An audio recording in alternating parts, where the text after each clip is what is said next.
सभी भक्तजनों को राधे राधे। आपके अपने YouTube चैनल प्रेम भक्ति में फिर से एक बार स्वागत है। और कैसे हैं आप लोग, कमेंट करके ज़रूर बताएं। इसी के साथ आज हम सुनेंगे बैसाख मास की कथा अध्याय 2। तो आइए मन में माता लक्ष्मी और भगवान नारायण का ध्यान करते हुए आगे की कथा सुनते हैं। नारद जी बोले कि हे राजन, बैसाख के समान कोई महीना नहीं है, सतयुग के समान दूसरा युग नहीं है, वेद के समान शास्त्र नहीं, गंगा जी जैसा कोई तीर्थ नहीं, जल दान के समान कोई दूसरा दान नहीं, और भार्या के समान कोई सुख नहीं, खेती जैसा कोई धन नहीं, और जीवन के समान कोई लाभ नहीं, उपवास जैसा दूसरा तप नहीं, दान जैसा सुख और दया के समान नहीं, दूसरा धर्म तथा नेत्रों के समान कोई ज्योति नहीं, भोजन के समान कोई तृप्ति नहीं, खेती के समान कोई व्यापार नहीं, धर्म के समान कोई हितकारी मित्र और कोई सत्य के समान कोई यश नहीं, आरोग्य समान कोई हर्ष, केशव के समान कोई रक्षक, माधव के तुल्य संसार में कोई पवित्र नहीं। ऐसा परम तप बैसाख मास शेषशायी भगवान को सदा प्यारा है। भगवान के प्यारे इस महीने में जो लोग बिना व्रत व्यतीत करते हैं वह संपूर्ण धर्मों के बहिष्कृत होकर शीघ्र ही पशु योनि में जाते हैं। जो मनुष्य बिना व्रत किए इस मास को खो देता है, उनका कुआं बनवाना, बावड़ी बनवाना, बगीचा लगवाना आदि सभी धर्म नष्ट हो जाते हैं, उन्हें कोई फल नहीं मिलता। जो मनुष्य नियम पूर्वक बैसाख मास में भोजन करते हैं वे अवश्य ही विष्णु भगवान की सायुज्य मुक्ति को प्राप्त होते हैं, इसमें कोई संदेह नहीं। संसार में अनेक प्रकार के दान और व्रत हैं, परंतु उनके करने से शरीर को अत्यंत परिश्रम होता है। इनमें संसार में बार बार जन्म लेना पड़ता है, परंतु बैसाख मास के स्नान कर लेने से ही प्राणी आवागमन से छूट जाता है। सब दान करने से जो पुण्य होता है, संपूर्ण तीर्थों में स्नान करने से जो फल मिलता है, वह बैसाख मास में केवल जलदान करने से मिल जाता है। जिससे जलदान करने की सामर्थ्यता ना हो वह ऐश्वर्य की इच्छा करने वाले दूसरों से कहकर जलदान कराएं। यह दान सभी दानों में श्रेष्ठ माना गया है। तराजू के पलड़े में सब प्रकार के दान और दूसरे तरफ जलदान को तौला गया तो जलदान सबसे भारी निकला। जो यात्रियों के लिए प्याऊ लगवाकर जलदान करते हैं वह अपने करोड़ों कुल का उद्धार करते हैं और विष्णु लोक को जाते हैं। हे राजन, प्याऊ लगाने से देवता, पितृ और ऋषि सब निसंदेह अत्यंत प्रसन्न होते हैं। जो प्याऊ लगाते हुए यात्रियों को संतुष्ट करता है उससे ब्रह्मा, विष्णु और शिव सब देवता प्रसन्न होते हैं। जो जल की इच्छा हो तो जल दान करे, छाया की इच्छा हो तो छाता दान करे, और हे राजन, जो जैसी इच्छा रखता हो उस चीज़ को अवश्य दान करे।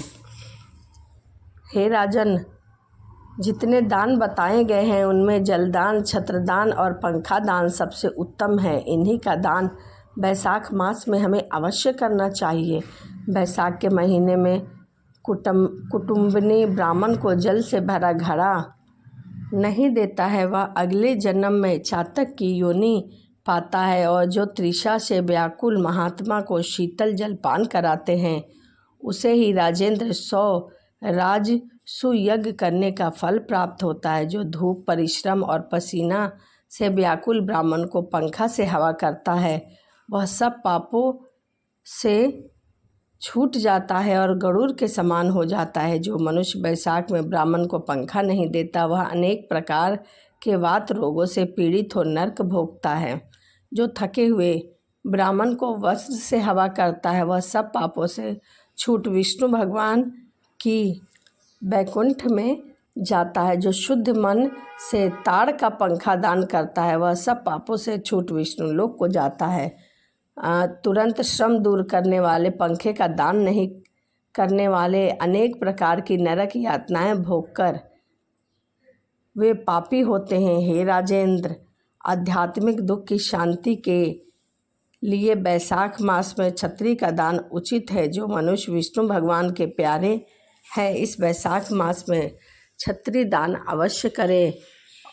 उसे दान करने से उन्हें हर जगह छाया मिलती है। बैसाख में खड़ाऊ दान करते हैं वे यमदूत को तिरस्कार कर विष्णु लोक को जाते हैं। जो बैसाख मास में जूता दान करते हैं, उन्हें नरक की यातना नहीं भोगनी पड़ती, उसे संसार के दुख नहीं सताते। ब्राह्मण की याचना करने पर खड़ाऊ दान करने वाला पृथ्वी पर करोड़ों जन्म तक राजा रहता है। जो मार्ग में श्रम को दूर करने के लिए स्थान बनवाए गए हैं, जहाँ यात्री रह सके, उनका फल वर्णन करने में ब्रह्मा भी समर्थ हैं। दोपहर को जो कोई अतिथि या ब्राह्मण मिलने आए, उन्हें भोजन करने का फल ब्रह्मा जी भी वर्णन नहीं कर सकते। हे राजन, अन्य दान मनुष्य को तत्काल तृप्त करने वाला है।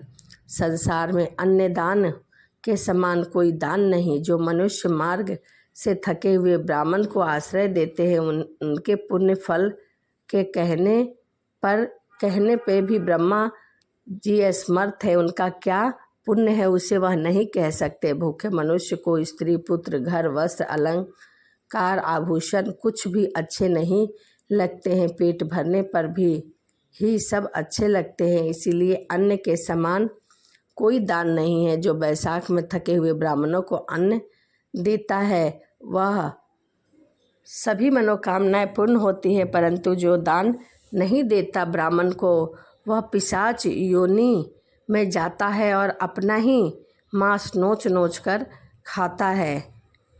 इसीलिए ब्राह्मण को यथाशक्ति अन्न देना उचित है। हे राजन, अन्नदाता माता पिता को भी भुला देता है, दाने ही को अपना सर्वस्व समझने लगता है। इससे त्रिलोकी में सब अन्न की ही प्रशंसा करते हैं। हे राजन, इसीलिए अन्न का दान करना चाहिए। अन्न में सभी धर्म का निवास है। इसीलिए बैसाख के महीने में हमें अन्न दान, जल दान, छाता दान, जूता दान अवश्य करना चाहिए। इसे दान करने से हमें वैकुंठ में वास होता है हमारा और हमें मुक्ति प्रदान होती है। तो यह बैसाख मास की कथा अध्याय 2 यहीं समाप्त हुआ। वीडियो आपको कैसी लगी कमेंट ज़रूर करिएगा। इसी के साथ मैं आपसे मिलती हूँ अगली वीडियो में। सभी को राधे राधे। जय श्रीमन नारायण। हरे कृष्णा।